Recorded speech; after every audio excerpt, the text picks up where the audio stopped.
Hello and welcome to the latest edition of Nick Griffin Beyond the Pale. And would you believe it? I'm your host, Nick Griffin. It's great to be with you, whether you're joining me live, and we've made a really prompt English start, so there'll be a few people creeping in over the next few minutes, or whether for them as you're joining me later on.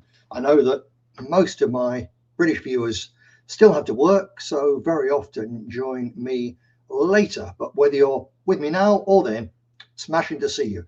Right, let me just check that we are actually live on here. And I'm joined by Paul Telford. Hello, Paul. Paul, I'm not going to catch up with you, but I've just had, well, rather, my middle daughter has just had our 12th grandchild. So, yeah. So no way catching the Telford, but ahead of some of the others. And I believe now level pegging with Mr. Dowson. So there we go. Come on, Sally, get to it. Also joined by Ivan Cooper. Great to see you. Roger Madison as well. And Roger confirms that it's hearing and seeing good. Well, that's excellent, isn't it? Right then. So what do I want to dive into? Well, let's start off with I've got a mixture of stuff for Brits and Americans and people anywhere for that matter. But I want to start off with a little bit following on from what Jim was saying yesterday on Purge TV about the Unite the Kingdom Tommy Robinson rally in London at the weekend. Now I can confirm, because I've got people who went there and so on, that it was very much smaller than before. So a lot of good people there and some utter trash. And the last time, actually, there were so many people on the last one that the majority of the march never actually got to see what was going on the stage, which probably helped, as a matter of fact. This time, with the crowd much smaller and with huge screens hired, even bigger than before, enormous cost, this operation, everybody got to see what was going on the stage, which will mean that next time we'll probably be even smaller than before. It was a very, very interesting thing, this, that when people first started talking about a demonstration on that Saturday, it was actually going to be the anti-genocide, pro-Palestinian people, and they were going to be marching right through the centre of London, including to the House of Commons.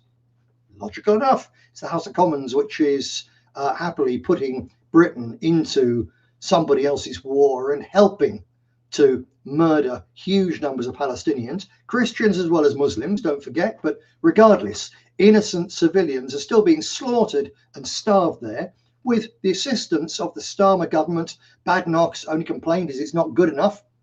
And of course, people should have the right to demonstrate against that. But Tommy was boasting before this last one about how closely they've worked with the police and how wonderful the police have been, how it was great. Because the police very happily, the British state very happily used the Tommy tards as an excuse to push the pro-Palestinian anti-Zionist march basically to one side and to keep them out of the very centre of London. So, well, do you think that's a good thing? I don't think it's a good thing, because I think that the pro-Palestinian marchers have a very good point. And I think that treating them badly, whether it's by ignoring them or trying to push them to one side, will encourage the actual radicals who do really exist. There are really dangerous, psychotic, mad radicals amongst the Muslims of this country. Primarily because for years, British governments allowed Saudi Arabia and Qatar to fund all the mosques. So we've got a Wahhabized population. The Wahhabi element is diminishing, fortunately. But the way this is going, and seeing the double standards of how the British state treats people who support the genocidal state of Israel and people who want to protest against it, that is going to radicalize those people. It's going to help them to recruit more people. It's very, very dangerous for us, for ordinary Brits. But anyway, one more thing specifically about the Tommy rally is that it was theoretically Christian. There were a few crosses there and so on. And it opened, interestingly, with Kev Carroll, who's Tommy's cousin, reciting the Lord's Prayer. And he recited the full version, the Anglican version, not the truncated Catholic one that no doubt, as an Irishman, he grew up with when he was little, but fair play. But the interesting thing, well, I'll play it for you. and just see if you can spot what's interesting as the Lord's Prayer opens the Unite the Kingdom rally. Have a listen to this and we'll see if you can see. You ready? Our Father, who art in heaven, hallowed be thy name. Thy kingdom come, thy will be done, on earth as it is in heaven. Give us this day our daily bread, and forgive us our trespasses, as we forgive those who trespass against us. Lead us not into temptation, but deliver us from the evil one. For thine is the kingdom, the power, and the glory, forever and ever. Amen. Thank you, people. God bless you. So, did you pick it up? What was particularly noteworthy about that fine recitation of the Lord's Prayer by Tommy Carroll? We'll just dive into the chat and see if anyone spotted it. So, who are we joining? Oh, John Kopasaki. Good to see you, John. Excellent. No, there's no comments there, so I'm not going to hang on for very long. We've got another 15 seconds to get a comment up. There may, of course, be a lag, actually, on the comments. Okay. All right. Like you in, I'll tell you. When Jim played a clip of a group parading in New Zealand yesterday, everybody recited the Lord's Prayer along with the main man with a mic. In that case, it was basically silence. Now, they're obviously not anti-Christian, those people, because they're quite happy to go along under crosses and so on. And at the end, there's a cheer. They're happy with that. They're happy with their nominal Christianity. But how Christian are people who do not know the Lord's Prayer, or are somehow ashamed, even though when it's being spoken out in front of them, they're somehow ashamed to join in? How Christian are those people? And the answer is not very. For that matter, how Christian are people who, when the Lord's Prayer finishes, go, hooray, instead of amen? It's actually a shattering indictment of the state of basically the British lumpen proletariat, with some more decent people thrown in on top of that, to be fair. That, yeah, John Kopsaki, I wouldn't be surprised if many didn't know it at all. Exactly so, John. Exactly so. It's an indictment, and it's not their fault. It's not your fault if you're brought up in a totally a-religious society. And a hardliner would say, but they could go to church, they could see the truth. They go to the church and they find some screaming lesbian or some mincing, well, this goes out sometimes on YouTube, so I better not say the word, had I? But I'm sure you get the general idea. Or if what they're taught is pure climate change applied Marxism. So they think that's Christianity. And you, okay, so you say, well, they could go to a proper Calvinist church. Well, do you know where one is near you? If someone in Bolton telephoned you up as a friend and said, where's my nearest proper Calvinist church? Could you tell him? Even Jim Dowson couldn't tell him. Or you could say, well, go to a proper, decent Catholic Tridentine Mass. Now, I know that in Birmingham Oratory, there's that is said each Sunday. And I know that there's one or two churches in London, but I don't know any others. If it was in Newcastle, I wouldn't know. So why should they know? I know there's a beautiful Orthodox church in Shrewsbury. In fact, there's two, one on the edge, one in it.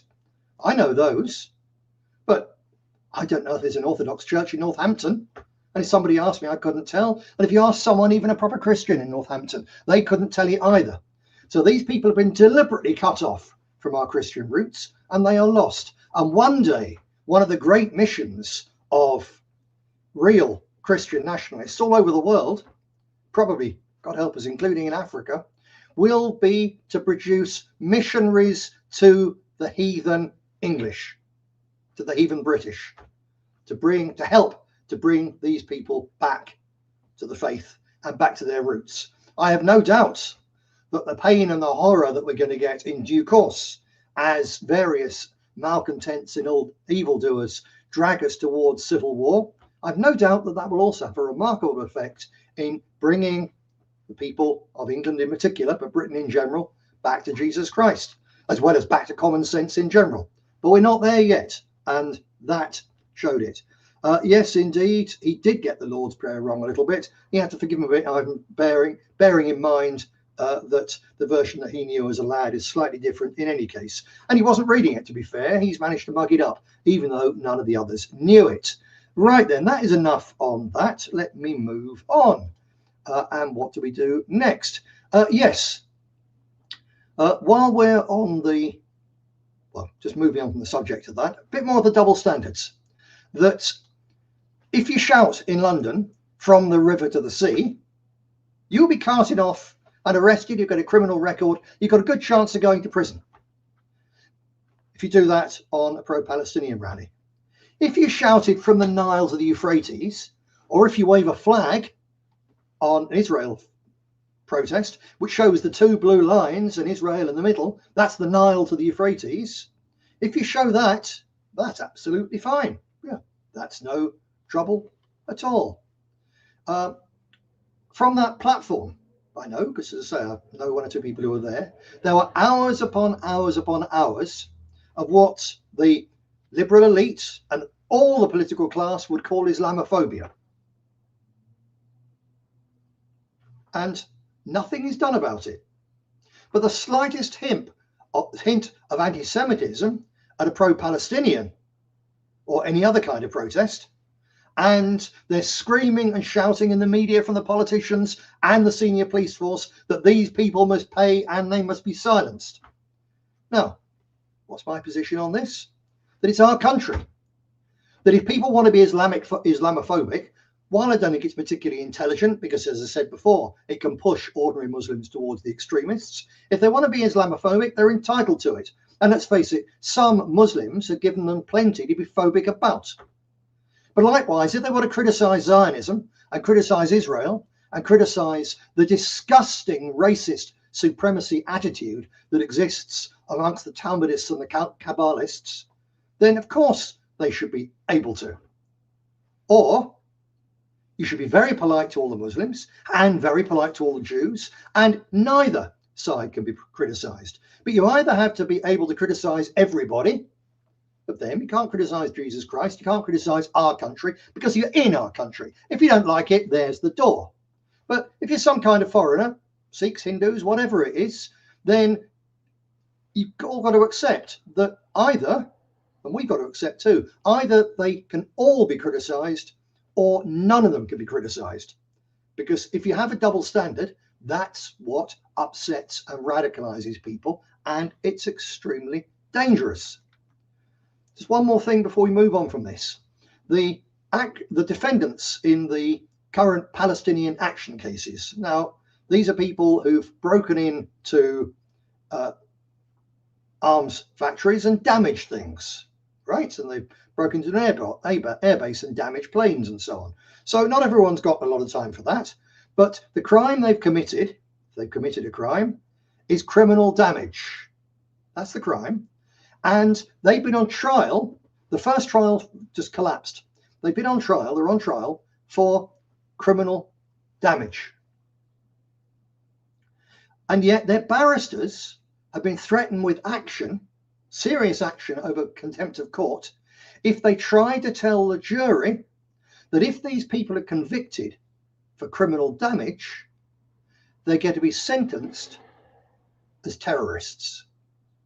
So it's a sort of secret trial where the jury might find them guilty, not knowing how serious the charges actually are and how serious the penalty will be. And I think obviously if someone admits or caught red-handed going into a drone factory and smashing things up, then you haven't got much choice but to find them guilty of criminal damage. It's obvious. They might be justified, but it's obvious. They're guilty of criminal damage. But to say that is terrorism instead of criminal damage, to say it's something that has to carry a monstrously long prison sentence, but then not to tell them that is truly scandalous. And if you're thinking, well, it's only Palestinians, it's only Muslims and so on, I don't really care, quite frankly.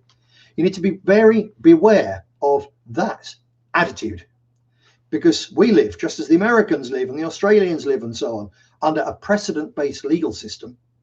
What happens to them today can and will happen to you tomorrow, except for the fact that because our entire elite is actually far more anti-Christian and anti-white than it is anti-Muslim and anti-Palestinian, you will get it far worse.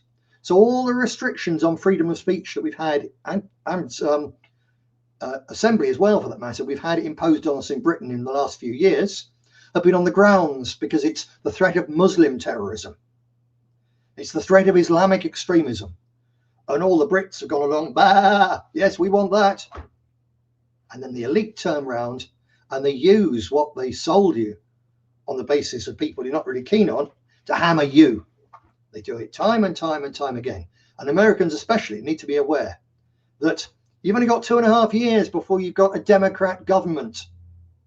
And anything that the Trump regime does now against, whether it's pro-Palestinians, Arabs, Mexicans, whatever, anything they do, Antifa, anything that regime does against them now, they're quite likely to use against you if you're a hardcore proper nationalist anyway. But certainly once the precedent is set and once the law's there, the Democrat regime of the future will use it against you. So do be warned.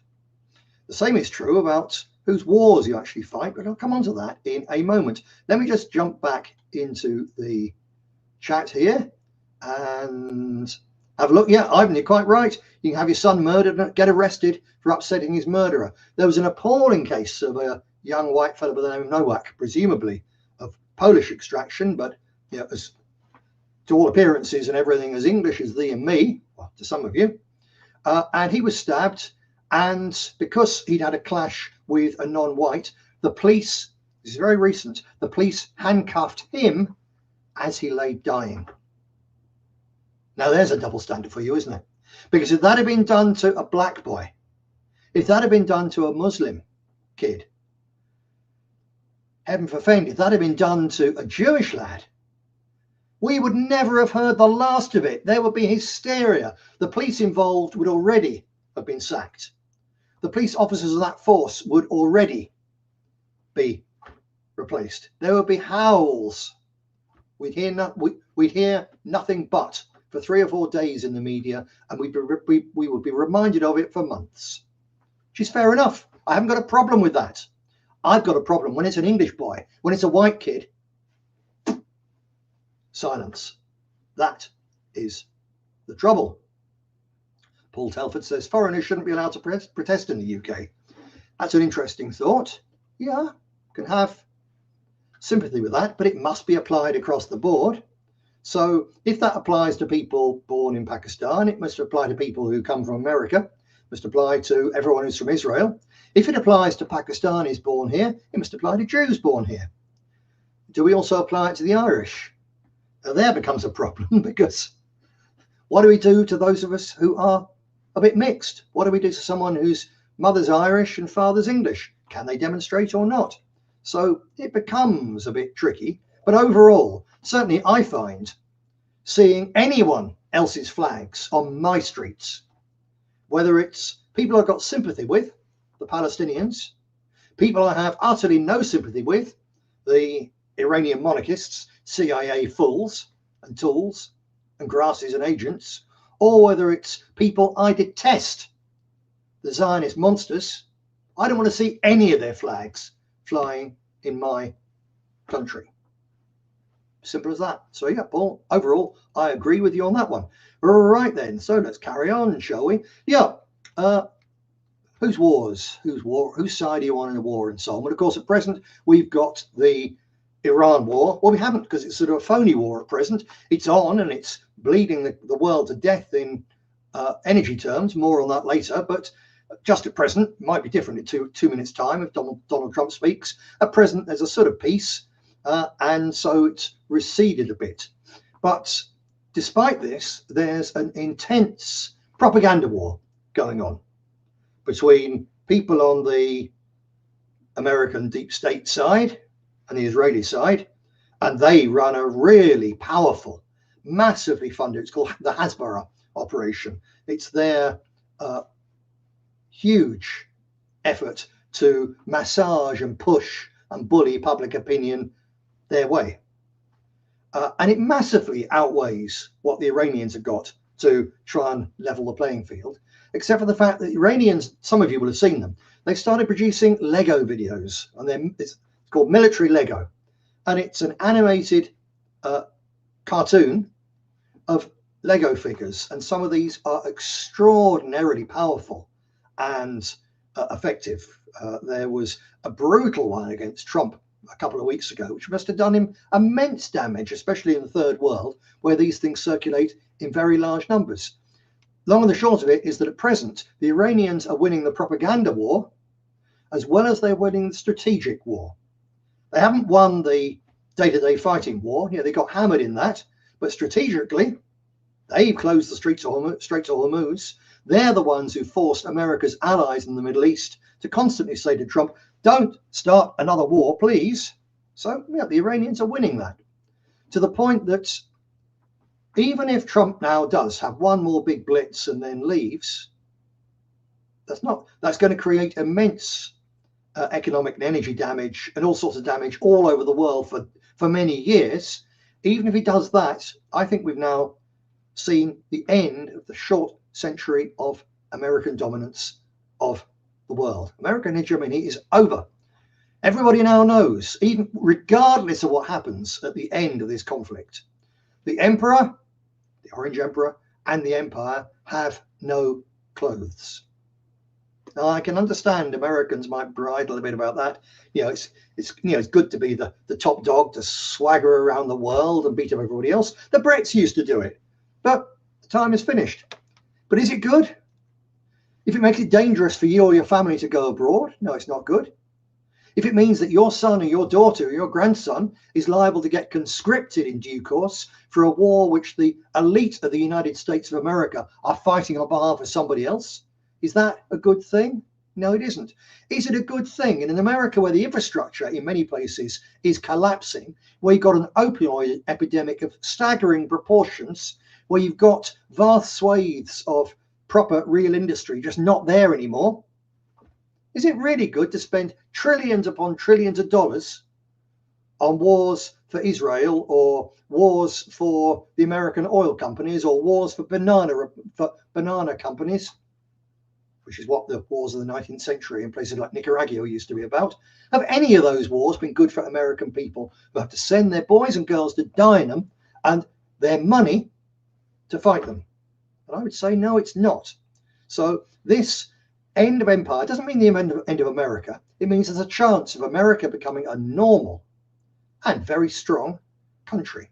And I'll tell you what, that'll beat being the policeman of the world. Do you know, this is one for Brits really, but Americans can take note.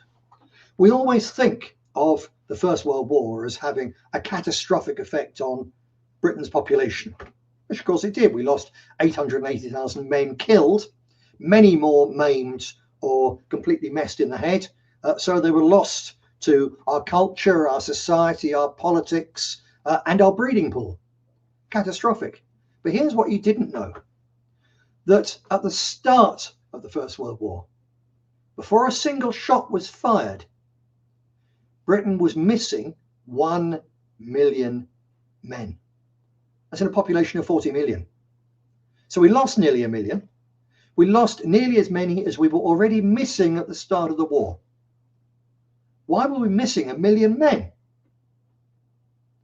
Because they'd gone abroad. They'd emigrated, or they'd gone to be subalterns or administrators in the Sudan or whatever, or in the Congo or somewhere, and they got hideous diseases, and they got malaria, and they died in their droves, and they'd been butchered here and there by uppity natives, or they just stayed there and then they found a new life, but they'd left Britain. And many families, many couples, young couples, left Britain. I've got, through my couple of DNA tests, I've got second and third cousins and beyond coming under my ears in the United States and Canada and Australia.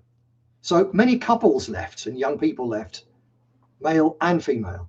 But on top of all that, 1 million extra males left as well. That's the price of empire. You have to, you go out there and you look after it, whether it's militarily or organizationally. Well, it's one of the costs of empire, more a cost of ours than the current American empire, but it doesn't do you any good. Empires are for the people running them. Empires are for the emperors and their courts. Empires are not for the ordinary people. They're just like war. Now, I mentioned the military Lego videos, and I'm going to show you one, which I came across earlier on today while researching this for you. Where is it? Asian origin. Here we go. So this is a very recent one, just put out by the Iranians, and they're broadening their area of attack. They're no longer actually just, it shows how confident they are. They're no longer just sort of defending themselves in propaganda terms against the immediate Zionist and neocon onslaught. They're broadening it out and showing the whole world, think about this. This is the people who've run America for decades doing to us what they've done to other people as well. So have a look at that from that point of view, but also from the sheer technical class of this and how powerful propaganda can be, which is made for, well, a lot of serious effort, but still for buttons, money-wise, no actors, no nothing. Now, I do apologize for the fact that music is sort of rappy, because I don't like rap, but nevertheless, this has a powerful message. Have a look, and then we'll talk about Agent Orange and how, if you're an American, if you think that Agent Orange was something which only affected the Gooks, the Vietnamese, well, you had to think again. So don't again look at this and think, well, not my problem. This, if you're an American, an older American, this could be your problem too. 73 million liters. It wasn't a mistake. It was a chemical ghost that never left.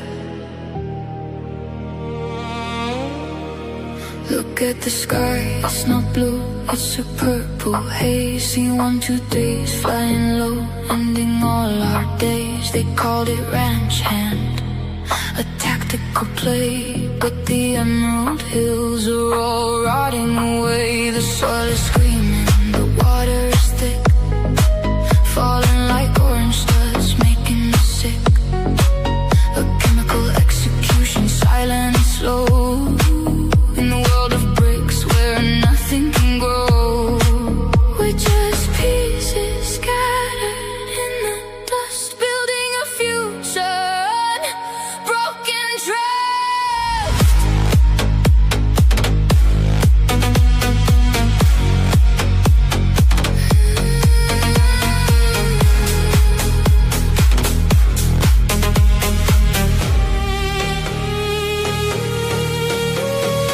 Orange, falling like a silent tear. Orange, the ghost that's lived here for 50 years. 1,000 cradles holding broken gold. The story of a crime that's never been told. No mercy for the seeds they've sown. No justice for the lives they've blown. We're just the fragments of a poisoned soul, trying to be human, trying to be whole. War is a ghost, but the toxin is real. 500,000 children with nothing to heal. Twisted limbs, hollow eyes, pieces fitted wrong, while the corporations sing a billionaire song. Monsanto, Dow Chemical, counting the cash, watching a generation turn into ash. No golden trophy can hide the death. We're still fighting for air with the poison breath. Orange, falling like a silent tear. Orange, the ghost that's lived here for 50 years. 1,000 cradles holding broken gold. The story of a crime that's never been told. No mercy for the seeds they've sown. No justice for the lives they've blown. We're just the fragments of a poisoned soul, trying to be human, trying to be whole. They knew it. They sprayed it. Look at the cradle. Look at the scars. You can't wash the orange from the start.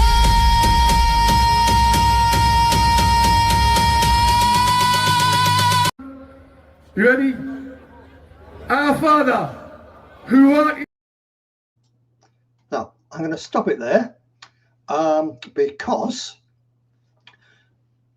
just before I stopped it, there was a point, did you notice that there was a fella in a wheelchair? That was an American vet. It was a white man.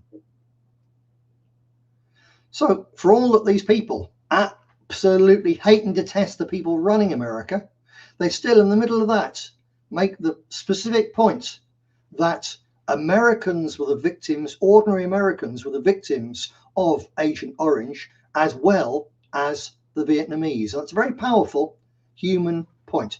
Agent Orange was a toxic herbicide, a really toxic herbicide.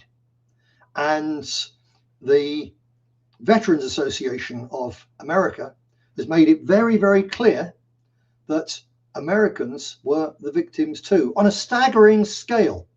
It's connected, there's suggestions that it's connected to birth defects in veterans' children, and it may even go on through generations, with spina bifida in particular being one of the things pointed out. But what is absolutely definite, there's a lack of concrete research on that, perhaps because some certain people with real money, don't want the truth unveiled. But the cancers, all sorts of cancers, the heart disease, Parkinson's, hypothyroidism, shocking health impacts on American veterans are said by the Veterans Association, who are not some bunch of crazy crackpots, anti-war loonies or whatever, serious people who are there for the veterans of North of America's wars, including Vietnam. And the Veterans Association says that 300,000 American servicemen have died due to the effects of Agent Orange. Includes men who served on the ground, men who served in the so-called brown boats. A blue boat is one at sea, a brown boat was on the Mekong River and others. And also in the Air Force, the men who distributed this ghastly poison. 300,000, according to the Veterans Association, have died. And given that only 58,000 died in combat in the whole of the north of the Vietnamese campaign from America, 58,000 dead in combat, 300,000 dead because of Agent Orange. Wow. So what's going on here? Is this unusual? And I'd say no. This isn't unusual at all. This is what elites do. See, they despise ordinary people. They despise and rob ordinary people. In fact, you can't rob people unless you despise them. So because their system is designed to rob us, they have to despise us ordinary folks. They utterly despise us until they need us to fight. And then when you fight, they wave all these little flags. And then when you come home, they dump you on the scrap heap. Now, there's an old saying, fool me once, shame on you. Fool me twice, shame on me. So they fooled us once in the First World War. Shame on us, shame on them. They fooled us again in the Second World War, and in Iraq, and Vietnam, and Afghanistan. They always do. They lie us into war with fake propaganda. They keep us going with fake atrocity stories. Then at the end of it, they simply leave you to rot. And they always do it. It's not an exception. It's always. And if we have another war, if they send British boys and girls to fight and die and get cut off on the edge of Ukraine or in the Baltics or whatever, it will be exactly the same. How do I know? Because it's always been exactly the same. And it's nothing new. I came across this and I'm staggered by this. It didn't actually start in World War I. It goes right back to the time when the British Army was last the same pitiful size that it is today, to Waterloo, the end of the Napoleonic Wars. And at the end of the Napoleonic Wars was the Battle of Waterloo, fought on June the 18th, 1815. And there were tens of thousands of men and horses killed, including about 4,000 Brits, who were either most of them killed or a few just missing, just blown to pieces completely. So tens of thousands of skeletons there in total. And the archaeologists over some decades now have gone digging and looking, and they don't find any. Where they all gone? And initially there was a puzzle, and they did a bit more digging, and then they found out why. There's an almost total lack of human skeletons and horse skeletons, and certainly there's no mass graves on the field of Waterloo. Now let me just find a picture of the Battle of Waterloo for you. I'm sure you know what it looks like anyway, but it's a good picture. I think here we got, yeah, there you go. Gives you a little bit of an idea of the carnage. Where did all those dead men go? The answer, my friends, is they were turned into fertilizer. Yep, that's it. Contemporary accounts and later research show that there was a systematic exploitation, digging up of the graves, even in the 1820s, just over 5 years from when those men died. And it accelerated massively in the 1830s. So only 25, 30 years after they died, they were being dug up. Not one or two, all of them. There's British newspaper reports from the 1820s which describe how bones from European battlefields, but particularly Waterloo, were being collected and shipped primarily to Hull, where they were ground into bone meal and sold as phosphate-rich fertilizer. The digging wasn't done by any giant company. It was done by local Belgian farmers and then bone traders who just did it for themselves. And demand surged even further with the rise of Belgium's sugar beet industry. And the first factories in the sugar beet industry in Belgium appeared near Waterloo. Why? Because Belgium's a very fertile country. You can grow sugar beet all over it. Why did they put the factories at Waterloo? Because Waterloo still holds lots of bones, and bone char, which is produced by burning bones, was absolutely essential to filtering and decolorizing sugar beet. Isn't that quite astounding? Because I didn't know that. Did you know that? Well, tell me here in a minute. We'll have a look. Did you know that our soldiers, our heroes of Waterloo, were ground up for fertilizer? Yes or no? So there's a picture of the aftermath, famous photo of the aftermath, the evening of Waterloo, when Wellington himself is said to have remarked, "The saddest thing next to a battle lost is a battle won." Now, bone prices, when this sugar beet boom hit, bone prices in Belgium rose 7-fold between 1832 and 1837. So robbing graves was a lucrative business. There's a book, I forget the name of it. Sorry, yeah, Bones of Contention.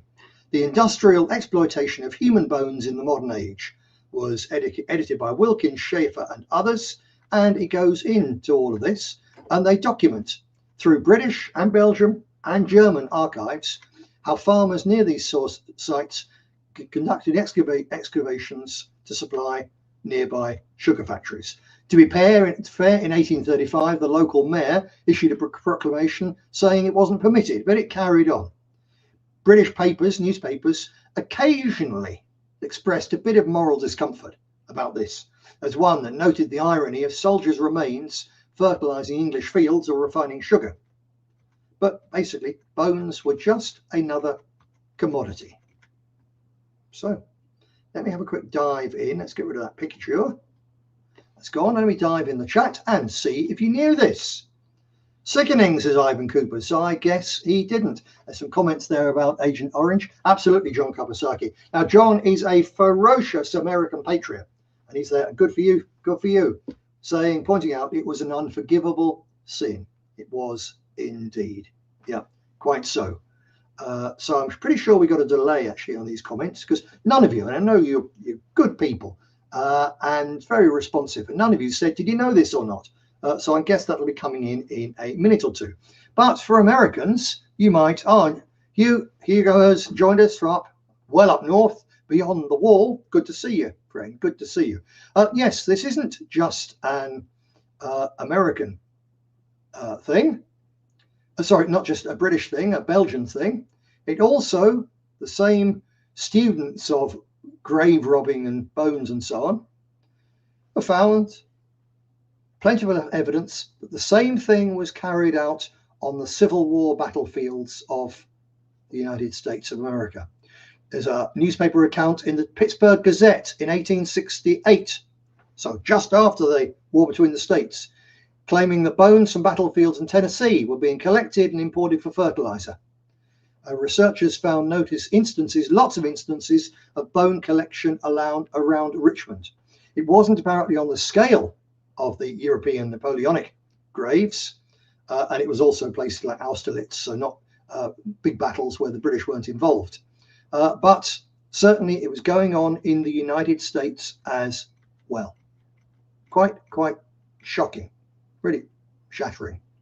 And it reminded me of this whole sort of thread, my way of thinking here, of one of the most famous First World War poems, Wilfred Owen. Let's have a picture of Wilfred Owen, shall we? I know I've got a picture of him here. He was a war hero who was also, he wrote some shattering poetry against the horror of the war. And he wrote Dulce et Decorum Est, which I'm going to read a little bit from in a moment. He wrote that when he was in hospital recovering from shell shock. Once he'd recovered, he was sent back to the front, and he was killed crossing a canal in Flanders shortly before the end of the war. One of our finest poets ever. And he produced a poem about the victim of a poison gas attack. And he called it Dulce et Decorum Est, which means in Latin, it is sweet and fitting to die for one's country. It was based on that phrase, Dulce et Decorum Est, it's sweet and fitting, is in the Roman poet Horace's Odes, written 23 years before the birth of Christ. And Wilfred Owen took exception to this, which of course was a poem which every public schoolboy would have known at the time. The Victorians loved the Romans, and they loved this sort of rather overblown patriotism. And Wilfred Owen wrote this: "If you could hear at every jolt the blood come gargling from the froth-corrupted lungs, obscene as cancer, bitter as the cud of vile, incurable sores on innocent tongues, my friend, you would not tell with such high zest to children ardent for some desperate glory the old lie, Dulce et Decorum Est, pro patria mori." Powerful stuff from one of our finest poets ever, actually. So, is Nick Griffin a pacifist? Oh, wrong one. Go away. Right. Am I a pacifist? No, I am not a pacifist. Am I a coward? That's the usual reason people are pacifists. From experience, I can say that I'm less of a coward than many much physically tougher men that I've met. That's as good as it gets. Certain circumstances, I'm terrified, but I don't run away, so I guess that means I'm not a coward. But I look with much more favour on the work of the Victorian in terms of if you're going to die for something. I agree totally with Wilfred Owen. I disagree with Horace. It's not always sweet and fitting to die for your country. Depends on the circumstances and exactly what you mean. And the Victorian poet Thomas Macaulay, to my mind, got it rather better. Summed it up far better. Again, in the Victorian fascination for the Romans, he wrote in 1842 the Lays of Ancient Rome, the songs of ancient Rome. And this includes one song, the heroic defense of the main bridge into Rome by the soldier Horatius when it was being attacked by an invading Etruscan army. And Macaulay wrote this: "Then out spake brave Horatius, the captain of the gate, to every man upon this earth death cometh soon or late. And how can man die better than facing fearful odds for the ashes of his fathers and the temple of his gods, and for the tender mother who dandled him to rest, and for the wife who nurses his baby at her breast, and for the holy maidens who feed the eternal flame to save them from false Sextus that wrought the deed of shame. How can he die better than fighting for those reasons?" Now, Macaulay's lines there, applied to modern Britain, I would say strongly imply that he, and most definitely all his Victorian audience, would have agreed absolutely with the idea that it was worth risking your life. It would have been worth dying to save Britain from an immigration invasion, to preserve our cultures and our traditions and our Christian faith, and to protect our girls and women from imported grooming gangs and rapists hell-bent on the deed of shame of false sextus, but in our time with our people as the victims. So what's the difference between my position vis-a-vis Horace and the pro patria mori, it's great to die for your country, and Macaulay's, that you can't die better than defending these things? The difference is that on the one, you're fighting for a state, for a regime which you know damn well is run by criminals, psychopaths, thieves and degenerates, because with very few exceptions, they all are. You'd be fighting and dying for a system, fighting and dying for a system that hates you and yours. That's on the one hand. And no, that's not worth it. Absolutely not. No son, no grandson of mine, if I have anything to do with it, will ever go to one of those bloody wars.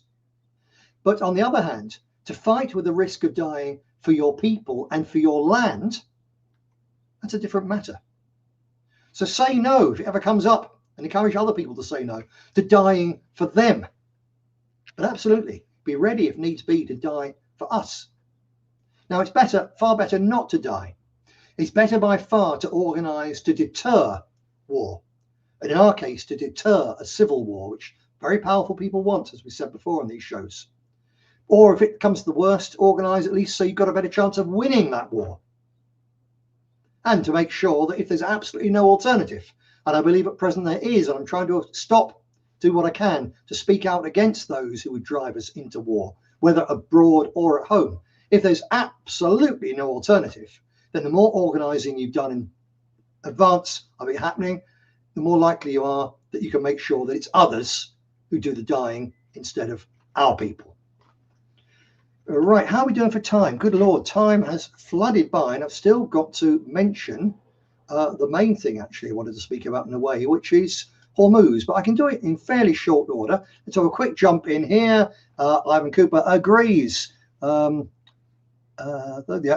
Falklands is British and it always will be. Well, whether it will be now, given that our Navy couldn't fight its way out of a paper bag, there's a really serious risk there, actually, a really serious risk indeed. But yeah, absolutely, defending the Falklands is something which is worth the effort of British soldiers. Although when it happened last time, they only had to, because Thatcher and Nott withdrew the very light naval and research vessel presence around the Falklands and around the Georgia Islands, withdrew them and signalled thereby to the Argentinians that we weren't really interested. If they'd sent one destroyer before the war, if they'd sent a serious number of extra troops and said, we're going to build a new airfield here near Port Stanley, if they'd done that, then hundreds of British soldiers wouldn't have been killed or hideously maimed. But anyway, there we go. That's that. I wanted to say to come on to the question of the Iran war, because people seem, if you look at the headlines in Britain, it's almost forgotten. You know, it was a big fuss and the price of fuel went up and everyone was rather shocked. But now the battle to be the top cock, and I use the word advisedly, on the Labour dung heap, you know, that's the news. Married at first sight, whether or not people were abused on this revolting TV show. That's the news. The Iran thing has almost disappeared. People have got used to the higher prices for their driving and heating their homes, and it's already, the thing is basically being treated as background noise. Well, this is not background noise, my friends. This is the biggest single interruption to oil flows in history. And the whole of our modern civilization is based on oil and hydrocarbons. All of it. Not just our transport and our heating, but all our food, all the plastics, everything. The whole modern world is based on oil and its derivatives. And we just lost 25% of it. Now, the impact has been covered up by the fact that governments quickly released stocks from the stuff they'd hoarded for a rainy day. And there was already stock in the pipeline. And there was already lots of tankers already at sea. So that hid the impact. But even if peace was declared today, it'll take another 1 to 2 months before the exports, which would start, and not all would start immediately because some of the resources, the facilities have been quite badly damaged, but it would still take up to 2 months before tankers which started being filled today actually arrived at their destinations, and then the stuff's got to be processed.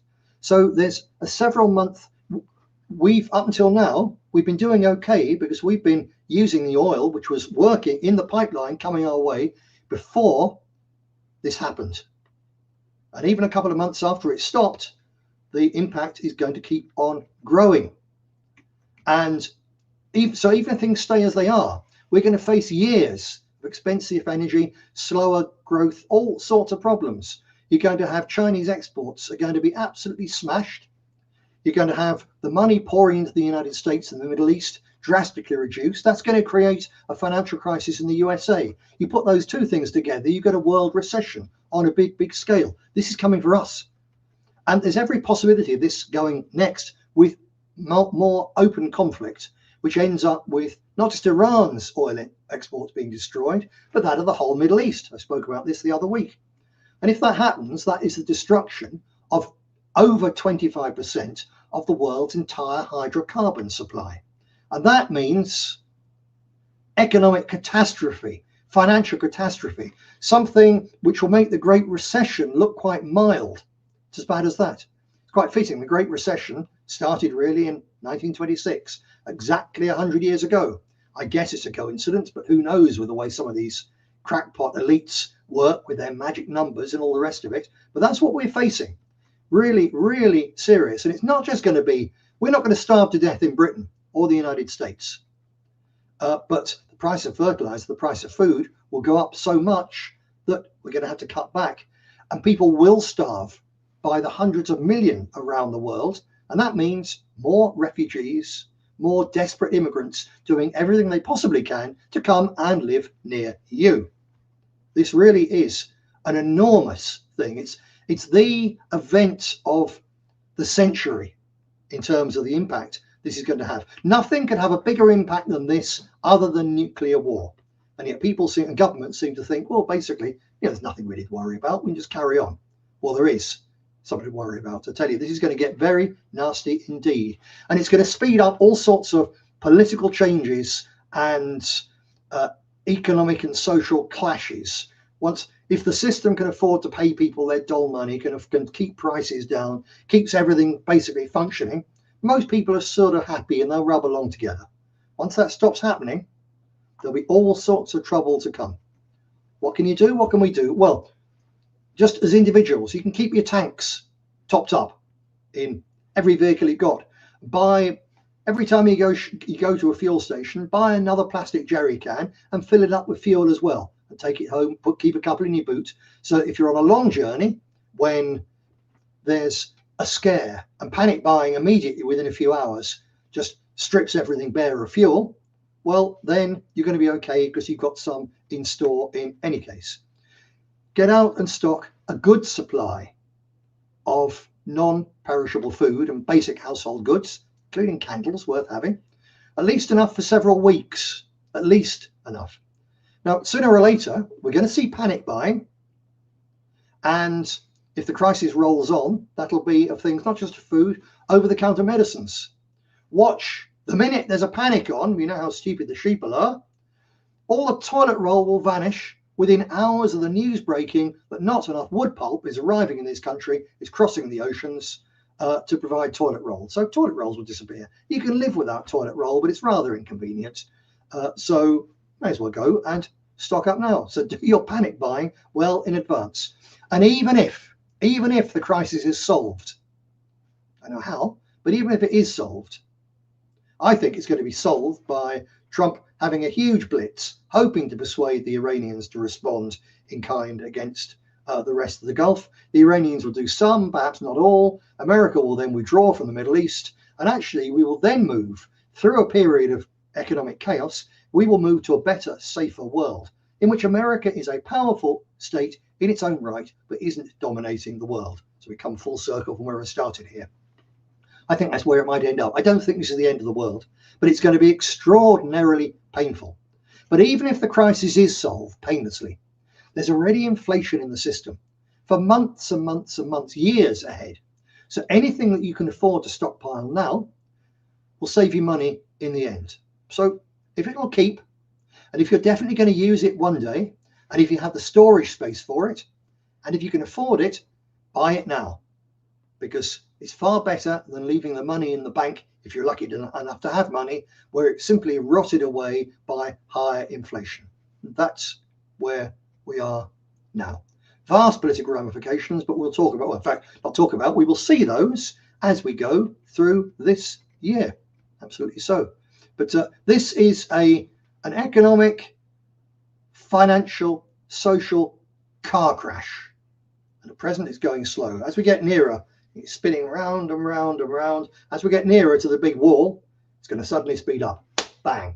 So do what you can to protect you and yours from it right now. Right, the one last thing I'll say here is that the multicultural utopia that our elite, Labour, Tory, communist, capitalist, Islamist, Church of England, Methodist, Vatican II, and crazed Zionist, all of them, all our elites have given us the multiracial utopia, saying it's all going to be fine.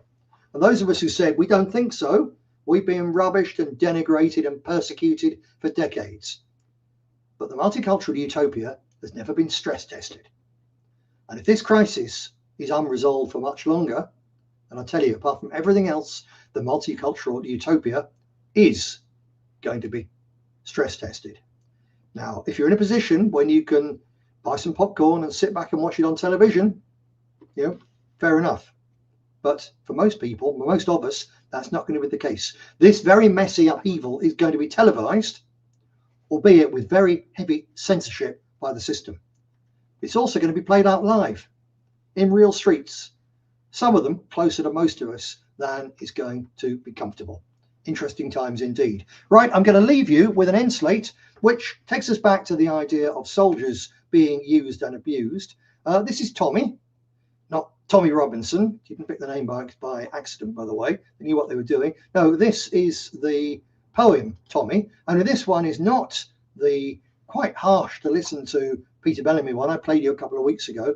This is a tremendous spoken rendition by Roger Moore, he of The Saint and later James Bond fame, for those of us of a certain age. And I think he's done a really good job with this. So I'll leave you with Roger Moore recounting the tale of Tommy Atkins, written in, he says, 1897. Fantastic piece, and as relevant today as it ever was. I ask you to join me next Wednesday, if at all possible. Same time, same place. Share this if you enjoyed it.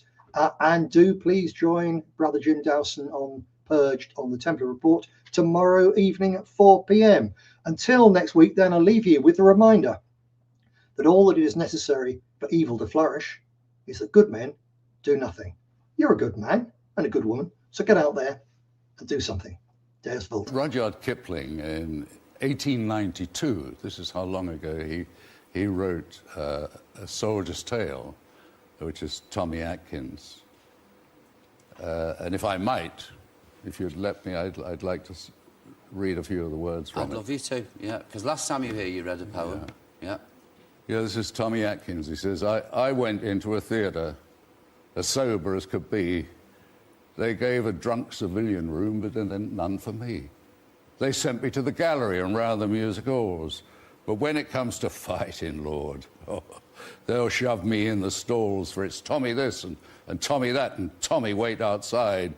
But it's special train for Atkins when the trooper's on the tide. Yes, making mocker uniforms that guard you while you sleep is cheaper than them uniforms, and their starvation cheap. And hustling drunken soldiers, when they're going large a bit, is 5 times better business than parading in full kit. Then it's Tommy this and Tommy that, and Tommy, how's your soul? But it's thin red line of heroes when the drums begin to roll. The drums begin to roll, my boys, the drums begin to roll. We aren't no thin red heroes, nor we aren't no blackguards too, but single men in barracks, most remarkable like you. And if sometimes our conduct isn't all your fancy paints, why, single men in barracks don't grow into plaster saints, while it's Tommy this and Tommy that and Tommy fall behind, but is pleased to walk in front, sir, when there's trouble in the wind. You talk of better food for us and schools and fires and all. We'll wait for extra rations if you treat us rational. Don't mess about the cookroom slops, but prove it to our face. The widow's uniform is not the soldier man's disgrace, for it's Tommy this and Tommy that, and chuck him out, the brute. But it's saviour of the country when the guns begin to shoot. And it's Tommy this and Tommy that, and anything you please. And Tommy ain't a blooming fool. You bet that Tommy sees.